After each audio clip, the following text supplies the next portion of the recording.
고난을 통해 하나님께 가까이라는 제목으로 함께 은혜를 나누고자 합니다. 하나님은 어디에나 계시는 무소부재하시고 전지전능하시는 하나님이십니다. 그렇기 때문에 우상과는 전혀 질이 다른 것입니다.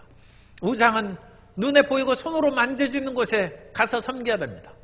그러므로 우상 숭배한 사람은 그 우상 앞에 나아가지 못하면 기도할 데가 없는 것이고, 또 그 우상은 지역적인 특성을 갖고 있기 때문에 산신을 잘 믿었는데 바닷가에 오면 무용지물입니다. 산신이 바다에서 무슨 힘을 발휘하겠습니까? 그러나 하나님은 상천하지 하나님, 온 우주와 만물을 다스리신 하나님이시기 때문에 우리가 교회에서도 예배를 드리고 가정에서도 예배를 드리고 어느 곳에서도 우리가 하나님을 예배하고 찾으면 그 자리에 주님께서 임재하셔서 우리의 기도를 들어주시고 영광 받으신 줄로 믿습니다. 그러므로 우리는 더욱 어려운 시절에도 하나님을 예배드리고 사람들과의 만나는 일이 불편함을 겪는 그때에도 하나님께 더 가까이 나아가는 주의 자녀가 되어야 될 줄로 믿습니다. 첫째로 우리 크리스찬들은 무사한 의주의로 살아서는 안 됩니다. 이 세상에서 등 따스고 편안하면 기도도 안 하고 자기 마음대로 살아가는 사람들이 가끔 있습니다. 그러나 우리는 어떤 순간에도 삶의 목적과 의미를 하나님께 가까이 가는 데 두어야 됩니다. 옛날 이스라엘의 사사시대가 있는데 사사기에 보면 12명의 사사가 나타나는데 그 사사들 중에 6명의 사사를 소사사라고 하고 마이너 저지라고 합니다.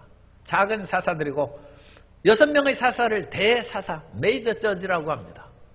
그래서 이 사사들은 평화시에는 저지라고 이름을 하는 것처럼 영어로 히브리어는 쇼페팀입니다. 재판관이라는 뜻입니다. 그래서 사람들이 문제나 해결해주고 평화롭게 살았어요.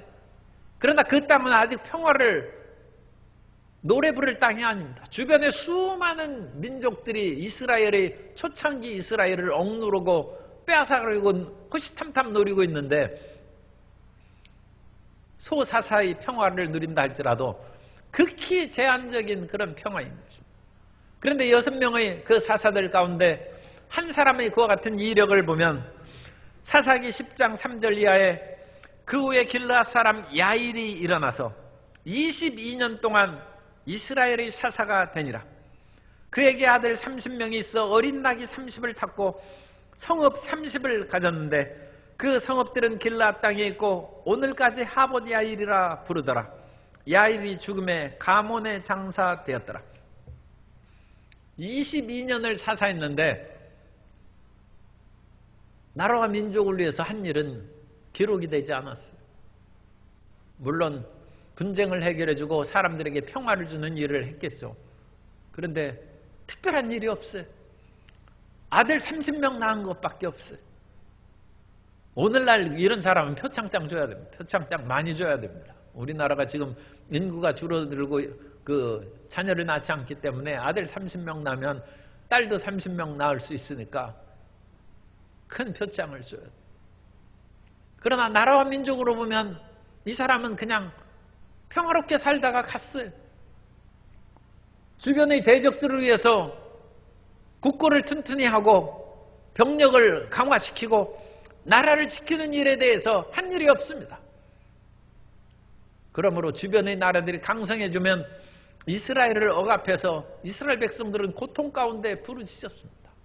그 고통 가운데 부르짖을 때 하나님께서 그 부르짖음을 들으시고 보낸 사사가 대사사입니다. 그래서 대사사는 정쟁의 사사입니다. 사람이 전쟁 속에 살아가는 것을 누가 좋아하겠습니까? 그러나 나라가 억압을 당하고 백성들이 수탈을 당하는데 그 수탈하는 민족을 쫓아내야죠.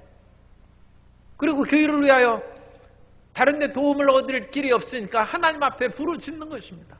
우리가 하나님 앞에 부르짖으면 주님께서 우리 기도를 들으시고 우리에게 은혜를 내려 주십니다. 이사야 59장 1절 이하에 보면 야훼의 손이 짧아 구원하지 못하심도 아니요 귀가 둔하여 듣지 못하심도 아니라 오직 너희 죄악이 너희와 너희 하나님 사이를 갈라놓았고 너희 죄가 그의 얼굴을 가리어서 너희에게서 듣지 않으시게 함이니라. 하나님께서는 언제나 우리 기도를 들으시고 응답하기를 원하시는데 우리가 부르짖을 때 쉽게 그 응답이 다가오지 않는 이유 가운데 하나는 우리의 죄악이 하나님과 우리 사이를 가로막고 있기 때문입니다. 그렇기 때문에 우리는 하나님 앞에 목소리로 회개하여 우리 죄를 자백해야 될 뿐만 아니라 우리의 마음으로 생각을 바꿔서 하나님을 향하여 돌이켜야 될 것이고 우리의 행동을 돌이켜서 하나님을 향하여 나아가고 주님을 섬긴 일에 충성해야 될 줄로 믿습니다. 그런 회개가 있으면 하나님 앞에 우리가 기도 응답을 받고 주의 놀라운 역사로 체험받아서 어떤 압제가 우리 속에 다가온다 할지라도 우리가 그와 같은 사슬을 끊어버리고 벗어버릴 수 있는 것입니다. 이스라엘의 대사사는 자기 개인적인 삶을 위해서 살지 아니하고 백성들을 위해서 나라의 발전을 위해서 산 사람이 대사사입니다. 그 가운데 비극적인 그런 가정생활을 한 사람이 있습니다. 그 사람이 입다예요. 입다는 암몬 족속이 이스라엘을 괴롭힐 때 그 백성들을 구원하기 위해서 사사가 되었는데 자기가 군사력이 연약하고 백성들을 넉넉히 구원할 힘이 없자 하나님 앞에 서원해서 누구든지 내가 전쟁에서 이기고 돌아오면 제일 먼저 나오는 사람을 하나님께 번제로 드리겠습니다. 그런 잘못된 서원을 했어요. 그런데 전쟁에 이기고 돌아왔을 때 무남동녀가 나와서 그 무남동녀를 번제로 드리는 비극적인 내용이 성경에 기록되어 있습니다. 아들 30명 낳고 아들마다 각자 나귀 타고 요즘 말하면 그야말로 고급 옛날엔 나귀 타는 것이 쉬운 일이 아닙니다. 고급 승용차를 한 대씩 주고 각각 좋은 아파트에서 각각 한 좋은 성읍에서 그렇게 산 야일이라는 사람과 무남동녀를 이루면서까지 나라를 구한 사람 누구의 삶이 과연 더 백성들에게 유익한지 우리는 생각해 볼 수 있습니다. 이런 대사사의 삶을 살아간 사람들이 있어서 백성들이 도탄과 압제의 고난에서 벗어날 수 있는 삶을 산 것입니다. 그러므로 우리 크리스찬들은 이 땅에 빛과 소금으로 살아가라는 주님 말씀을 기억하면서 개인의 안위만을 위하는 무사안위주의로 살 것이 아니라 하나님이 원하시는 대사사의 길로 나아가야 될 줄로 믿습니다. 우리 믿음의 조상 아브라함은 대사사의 삶을 살았습니다. 두 번째로 아브라함은 대사사처럼 사명자로 살아나간 것입니다. 아브라함이 하나님의 부르심을 받은 것은 75세 때입니다. 사람이 75세 때면 모든 삶을 정리할 때입니다. 그런데 아브라함이 그 삶을 살아가면서 너무 어렵고 고통스러웠기 때문에 하나님 나에게 살 길을 열어주옵소서 아마 부르짖었을 것입니다. 그때 하나님께서 75세의 아브라함에게 너는 본토 친척 아비집을 떠나 내가 내게 지시할 땅으로 가라 함으로써 가나안 땅으로 그를 이끌어내 주신 것입니다. 아브라함이 살던 갈대아 우르는 수메르 문명의 마지막 우르 사망조가 있던 시대입니다. 우르 사망조가 멸망함으로써 인류 최초의 메소포타미아 문명이 수메르 문명에서 시작하는데 수메르 문명은 끝납니다. 아브라함은 국가 멸망의 그런 비통 속에서 부르짖어 기도했을 것이고 뿐만 아니라 나라가 망하는데 사업이 잘 될 까닭이 없죠. 아브라함의 아버지 데라는 우상 제조업자였는데 물론 고대 세계에서는 아직 하나님이 지금 분명하게 나타났지 않았으니까 그런 일을 하면서도 살아갈 수 있었죠. 더군다나 그 당시 우르에서 귀하게 여기던 신이 달의 신입니다. 이 달의 신을 섬기는 그런 삶을 살았고 그 달의 신을 섬기는 그 또 다른 지역이 하란입니다. 그래서 아브라함의 아버지 데라가 우르에서 하란으로 옮겨간 것입니다. 그 사업이 어렵고 힘들어지자 다른 지역으로 떠나간 것입니다. 오늘날 우크라이나 사태가 일어나서 전쟁으로 치달려가자 그 이웃나라 폴란드에서는 참 대단한 나라입니다. 난민 100만 명을 받아들일 수 있는 수용시설을 지금 한다고 보도가 됐어요. 난민들이 들어오면 그 나라의 경제적으로 여러 가지 어려움을 당하죠. 그런데도 불구하고 불의의 압제와 죽음의 그와 같은 포탄을 피하여 도망오는 사람들을 우리가 받아주겠다. 100만 명의 포로 시설을 했어요. 사람이 그와 같이 국가의 멸망과 사업의 멸망을 당하고 어려움을 당하면 어디 살 데가 없나 딴 데로 가기 마련입니다. 더군다나 아브라함의 집에 형 하란이 먼저 죽었습니다. 그 아브라함의 아내 사라는 자녀를 갖지 못하는 불임의 여자라고 함으로써 가정적인 비극입니다. 그러므로 나라도 망하고 사업도 어렵고 가정적으로도 비탄에 빠진 그런 고통 가운데 아브라함이 하나님께 가까이 나가는, 하나님의 부르심을 순종하는 것입니다. 지금 모든 것이 편하고 행복한데 하나님께서 어떤 일을 행하라 하면 그 일을 선뜻 받아들일 사람이 아마 드물 것입니다. 하나님, 좀 천천히 일을 할 수 있도록 해 주십시오 하거나, 하나님, 지금 저는 부족함이 없으니까 그런 일은, 그런 험한 일은 다른 사람을 시키십시오, 그런 생각을 할 수가 있습니다. 모든 것이 어렵고 힘든 고난 가운데 처할 때 하나님께서 혹시 성도 여러분을 부르시는 음성이 아닌가 깨어서 기도하시기 바랍니다. 하나님의 음성을 듣고 하나님의 길로 나아가는 것이 인생 본연의 길이고 우리 인생의 목적임을 잊지 않으시기를 바랍니다. 그래서 하나님께서도 아브라함이 삼중 고난에 처했을 때 그를 부르셔서 갈대아 우르에서 하란을 거쳐서 가나안 땅에 온 것입니다. 그리고 가나안 땅에 와서도 아브라함은 죽을 때까지 가나안 땅을 자기 부인 사라를 묻을 막벨라 굴 하나만을 샀지 일반 땅은 있지도 않아요. 그러나 아브라함은 하나님을 향한 믿음으로 끝까지 전진해 나아갔습니다. 자기는 하나님의 명령을 믿고 순종하며 나아가는 것을 인생의 목적으로 삼은 것입니다. 사실 하나님께서는 아브라함에게 가나안 땅을 주셔서 그 땅을 통하여 만민이 복을 받게 하는 그런 놀라운 계획을 세웠는데, 그 하나님의 놀라운, 오늘날로 얘기하면 프로젝트는 2000년 프로젝트예요.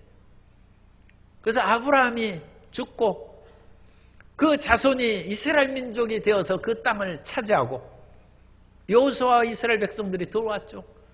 그 다음에 그 여호수아와 이스라엘 백성들이 그 땅에 들어와서 성전을 세우고 솔로몬 시대에 성전을 세웠어요. 하나님을 믿는 것을 가르친 것입니다. 그리고 하나님을 믿는 백성으로 거기에서 살다가 그 땅에서 예수 그리스도께서 이 땅에 태어나심으로 말미암아 아브라함부터 예수님까지가 2000년입니다. 예수님께서 오심으로 말미암아 아브라함에게 약속한 창세기 12장 3절의 약속의 말씀이 이루어지는 것입니다. 너를 축복하는 자에게는 내가 복을 내리고 너를 저주하는 자에게는 내가 저주하리니 땅의 모든 족속이 너로 말미암아 복을 얻을 것이라 하신지라. 아브라함이 어찌 모든 사람에게 복을 나눠주겠습니까? 당시에 그들 땅도 없이 그와 같이 죽었는데, 이것은 아브라함으로 말미암아 그 후손에 예수 그리스도께서 이 땅에 오셔서 예수 그리스도의 복음이 온 천하에 전파됨으로 말미암아 천하 만민이 복을 받게 된 줄로 믿습니다. 오늘날 예수님께서 이 땅에 오신 지 2000년이 지났어요. 그래서 세계 23억 명, 전 세계 인구의 3분의 1가량이 예수님을 믿고 천하 만민이 복을 얻는 그런 놀라운 역사가 아브라함이 하나님의 말씀에 순종하고 주님의 뜻에 따름으로 말미암아 그 일이 이루어지는 것입니다. 오늘 우리의 모든 성도님을 통하여 고난을 통하여 하나님께 가까이 나아가면 성도님의 삶을 통하여 하나님의 위대하고 큰 역사가 이루어지기 시작하는 줄 믿으시기 바랍니다. 그래서 우리 인생의 가장 중요한 목표는 하나님을 사랑하고 이웃을 사랑하는 것입니다. 아브라함이 하나님을 사랑했을 뿐만 아니라 이웃을 사랑했습니다. 그래서 아브라함은 조카 롯과 다투어서 헤어졌습니다. 아브라함의 목자와 조카 롯의 목자들이 서로 목초주의 문제로 서로 싸워서 헤어졌습니다. 그런데 그 조카 롯이 소돔 근처에서 살다가 사로잡혀서 끌려갔어요. 그것을 보고 아브라함과 지금 조카 롯이 헤어진 이유가 석연 별로 좋지가 않죠. 그러니까 조카라 할지라도 또 한 달이 걸려 털립니다. 자기 아들도 아니고 조카인데. 그런데 아브라함은 이웃 사랑의 마음으로 가신 313명, 318명의 사병을 이끌고 가서 목숨을 걸고 조카 롯을 구해왔어요. 우크라이나 전쟁이 일어났는데 자유와 인권을 주장하는 그런 서방의 사람들이 아직 움직이지 않고 있어요. 움직여야 될 것으로 저는 생각을 해야 합니다. 왜냐하면 말로는 세계의 평화와 자유와 인권, 그것을 옹호한다고 큰소리치고 인권이 억압하는 나라에 대해서 비난만 했지, 지금 인권을 이제 무력으로 억압하는 그런 나라에 대해서 자기들의 행동으로 나아가지 않으면 그건 말로만 하는 것이고 행동이 따르지 않은 헛것인 것입니다. 우크라이나 사태로 인하여 인류의 자유와 평등과 존엄성이 훼손될 위기에 처해 있습니다. 그런데 아브라함은 자기 일신상의 안위와 평화만을 추구하지 아니하고 무사한 의지로 살아가지 아니하고 내가 안 죽었으니까 다행이다 하고 그와 같이 하지 아니하고 318명의 사병을 이끌고 조카 롯을 구해왔어요. 이웃사랑의 마음을 보인 것입니다. 뿐만 아니라 아브라함이 어느 날 천막 앞에 앉아 있는데 세 분의 나그네가 지나가고 있어요. 아브라함이 살던 그 지역은 반건조 지역입니다. 그래서 물을 얻기가 쉽지 않고 이런 떼약볕에서 사막길을 걸어갔는데 좀 쉴 곳이 있어야 돼요. 아브라함이 쫓아가서 그 세 분의 낯선 사람입니다. 한 번도 본 적이 없어요. 그 사람들에게 잠시 쉬었다가 목을 축이고 음식도 좀 드시고 가십시오. 유목민적 환대라고 합니다. 그런 유목민적인 환대의 말씀을 예수님께서 하시죠. 너희가 지극히 작은 소자에게 냉수 한 그릇이라도 대접하면 결단코 그 상을 잃지 않는다. 우리나라에서는 그래도 물이 많으니까 냉수 한 그릇 주는 것은 크게 어렵지 않은데 이런 아브라함이 살던 그런 지역에서 또는 이스라엘 지역에서는 물 주는 것도 대단히 고마운 것입니다. 그런데 아브라함이 그야말로 융숭하게 대답을 했어요. 그런데 그분의 한 분이 하나님이십니다. 이웃 사랑한다고 손을 내밀었는데 그분이 하나님이시요. 나머지 두 분은 천사입니다. 그 하나님께서 입을 열어서 내가 아브라함에게 무엇을 숨기겠느냐? 사실은 내가 소돔과 고모라를 멸망시키러 가는 중이다. 그들의 죄악이 하늘에 사무침으로 그 사정을 내가 살펴보고 멸망시키러 가는 길인데 내가 아브라함에게 그 어찌 사실을 숨기겠느냐? 아브라함이 그때 꿇어 엎드려 기도하기 시작합니다. 하나님, 그 성읍에 의인이 있으면 그 의인을 악인과 함께 멸망시키는 것이 어찌 공의 하나님의 합당한 행위라 할 수 있겠습니까? 50명이 있으면 용서하십시오. 45명이 있으면 용서하십시오. 40명, 30명, 20명, 10명. 아브라함이 열심으로 끈질기게 기도합니다. 소돔 사람하고 아브라함하고 아무 관계가 없어요. 그런데 그들의 구원함을 위해서 사람이 생명이 중요한 거죠. 다른 사람을 살리는 그 사람은 그야말로 자기 생명도 구원함을 받고 하나님께서 죄 있는 우리를 사랑하사 독생자 예수 그리스도를 보내신 것 같이 그 예수님의 행하심을 본받아 살아가는 사람인 것입니다. 우리 예수님 믿는 사람은 그런 실천적인 삶을 통하여 하나님의 사랑과 이웃 사랑을 전개해 나아가야 될 줄로 믿습니다. 그때 하나님께서는 아브라함에게 지혜와 계시의 영을 주셔서 그야말로 소돔의 멸망을 알게 하여 주셔서 중보기도 하게 하시고 더 나아가서 아브라함의 간절한 마음에 자식을 얻는 그 소원도 이루어 주셔서 이삭을 낳을 것을 말씀해 주신 것입니다. 우리의 문제도 해결해 주시고 민족과 나라를 위한 그 모든 길도 열어주신 것입니다. 고난을 통하여 하나님의 뜻에 순종하여 나아갈 때 하나님께서 우리를 사용하시고 더 나아가서 우리를 높이시고 우리를 통하여 하나님의 일을 이루어 주신 줄 믿습니다. 예수님의 제자들도 일종의 대사사와 같은 삶을 살아가는 것입니다. 베드로 이야기를 보면 베드로는 그냥 평범하게 물고기 잡는 사람이었어요. 어부였어요. 그런데 베드로가 고난을 당했어요.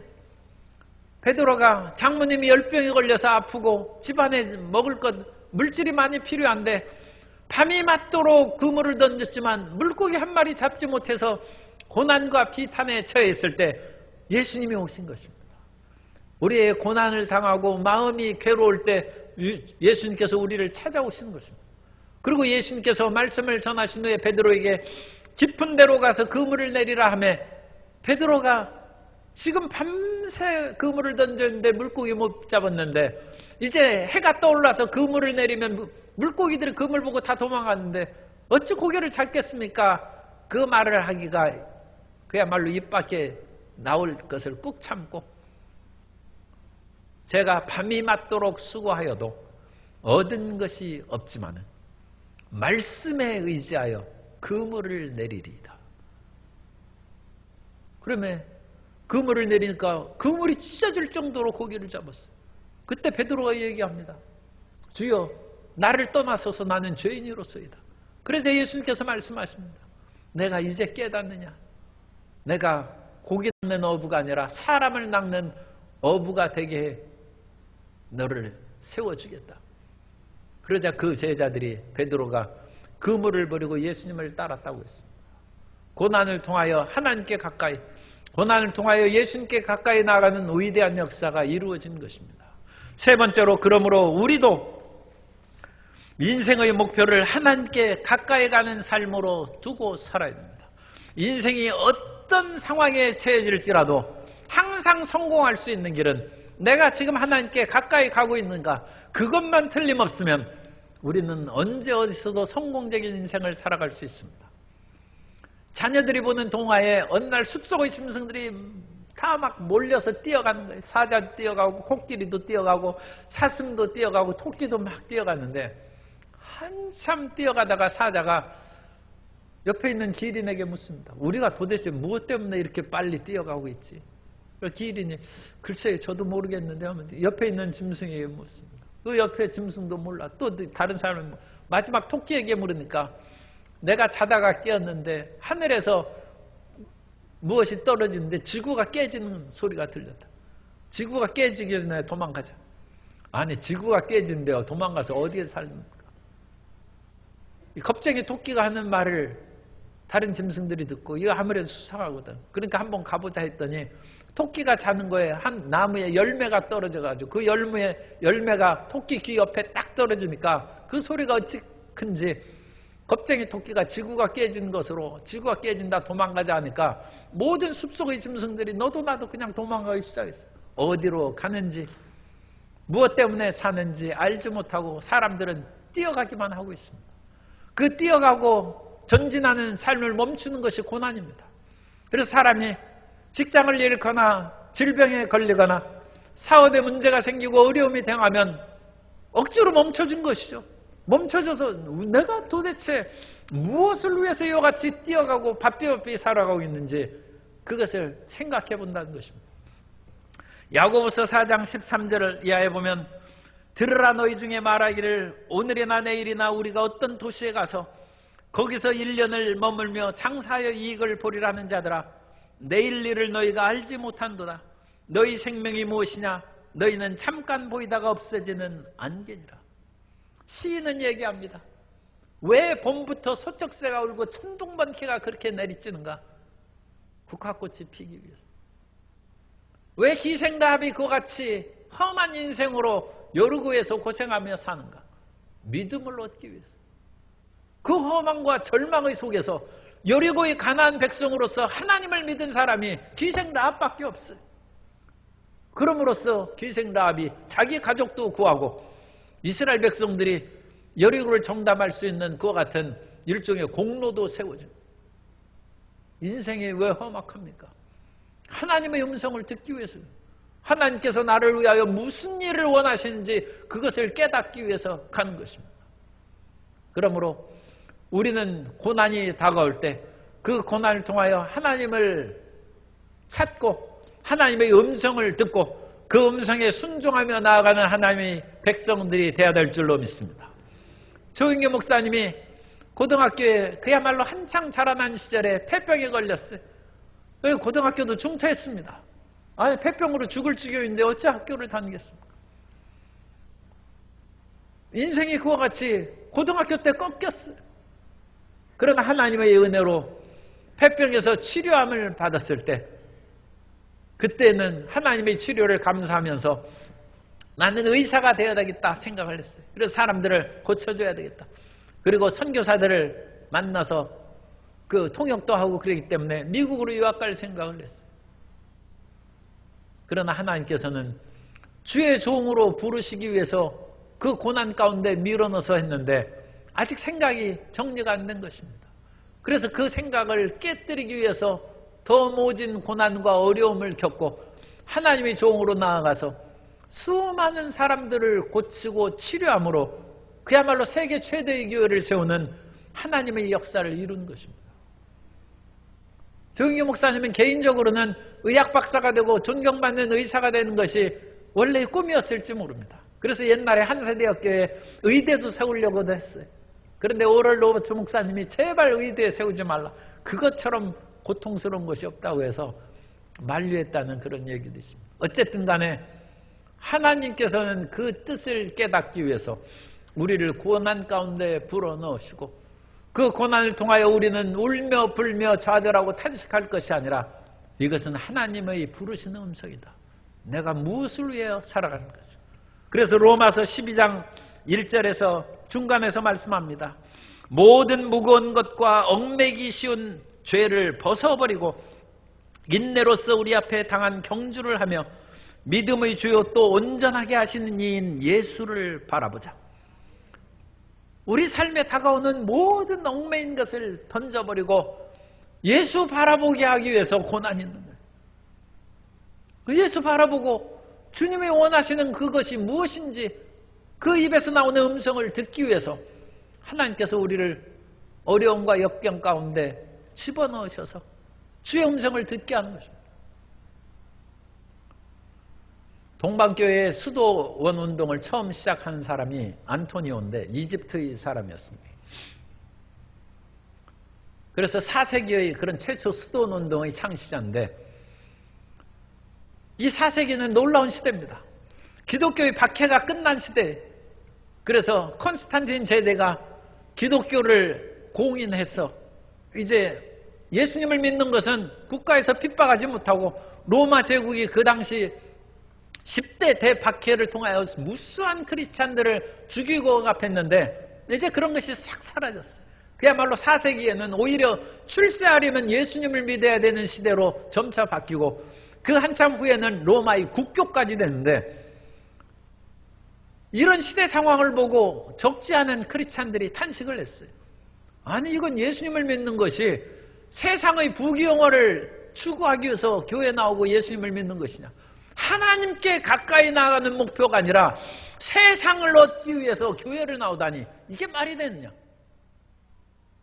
세상을 얻기 위해서 하나님께 나아가는 거하고 하나님을 얻기 위해서 하나님께 나아가는 거하고는 엄청 차이가 있습니다.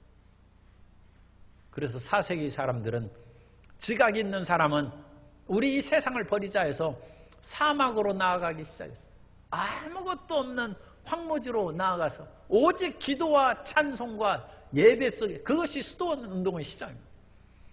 그 안토니오가 주의 말씀을 듣고 내가 하나님만을 붙잡고 살아가기 위해서 집안에 있는 모든 재산을 가난한 사람에게 나눠주고 사막으로 들어갔어요.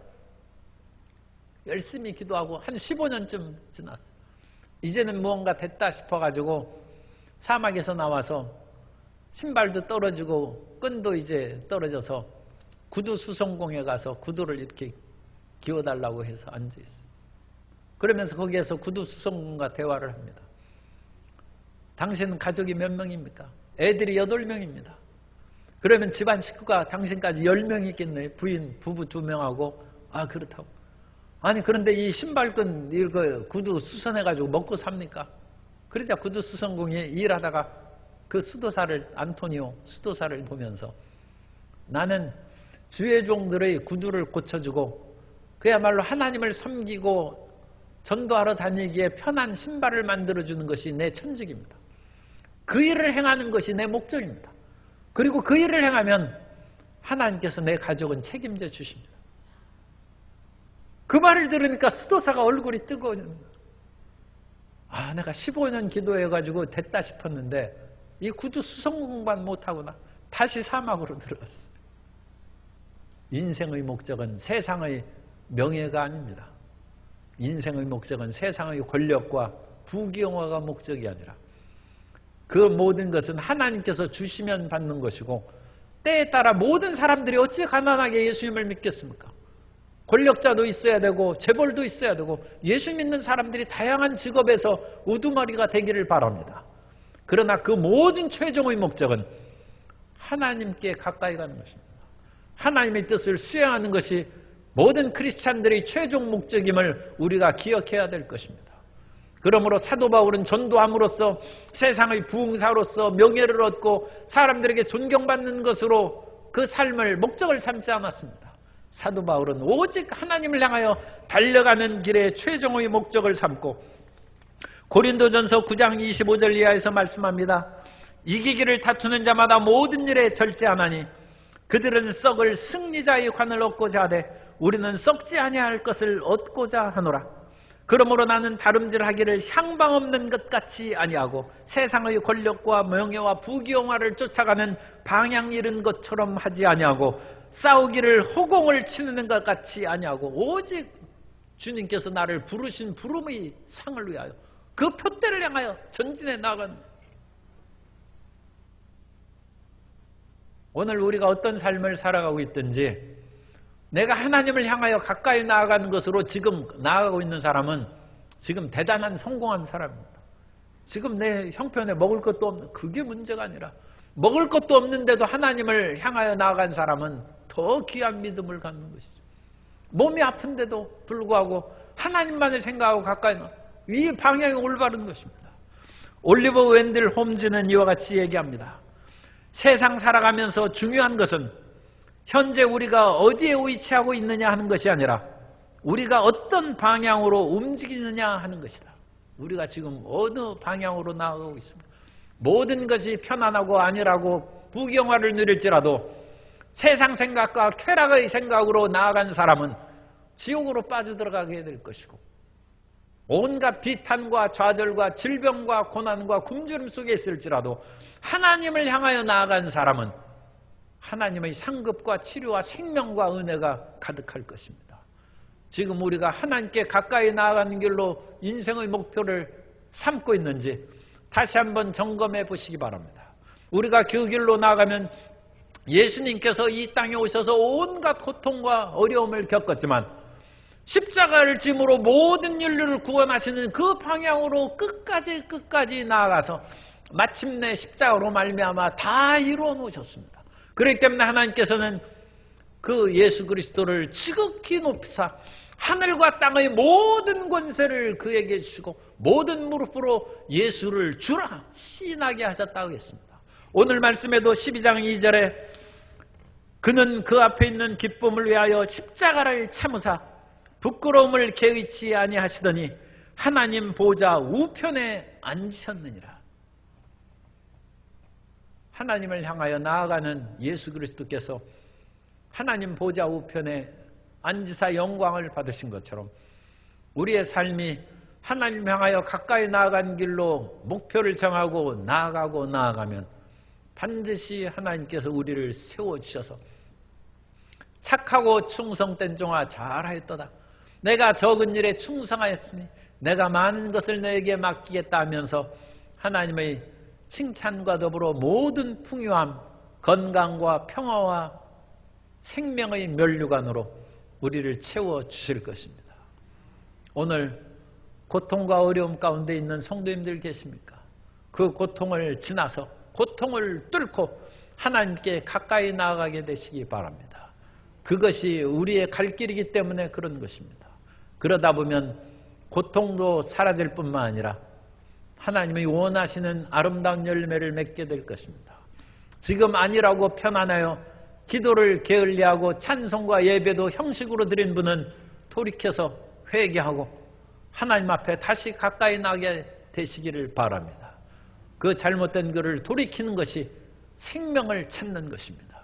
하나님의 이와 같은 놀라운 구원과 깨달음의 역사로 우리 모든 심령을 채워주셔서 하나님 앞에 더 가까이 나아가는 모든 성도님들 다 되시기를 예수님 이름으로 축원합니다.